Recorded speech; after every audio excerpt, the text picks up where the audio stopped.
Hi guys and welcome back to my channel. Today in this video I'm going to show you how you can make your own stickers for scrapbooking. Stickers in scrapbooking play a very important part. You can use them to beautify a page or to fill up an empty space.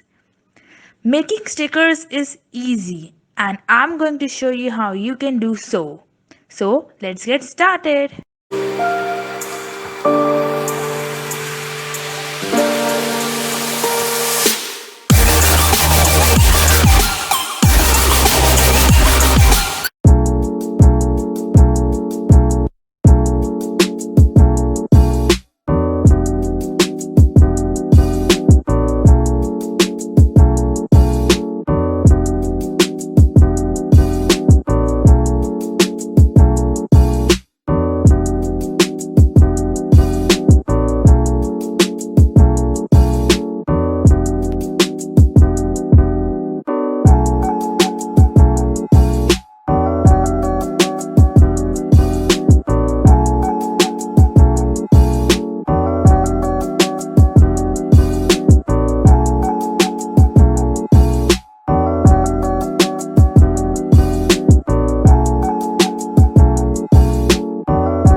the stickers that I created. Now I use around 3 to 4 stickers per page, so these will go around for about 3 to 4 pages, I guess. Now let's compare it with the ones that we bought from the shop. Now you can see that these are a little puffy and have got a glossy finish, whereas our stickers have a matte finish. You can use them according to your liking. Wherever you want matte stickers, you can use the ones that you made, and wherever you want the glossy ones, you can use the store-bought stickers. And if you want to make your stickers glossy, you can just stick some sellotape on it and they will become like this. So yeah, it took me around half an hour to make these many stickers. And the good thing about making your own stickers is that you can modify and customize your stickers. Like if your page says something about sea or ocean, you can create a sticker based on that, whereas in the store bought you don't get the choice of doing it. So I suggest you always make your own stickers. It will take a little time, but the effort is worth it. Now let me show you how you can use this in a scrapbook.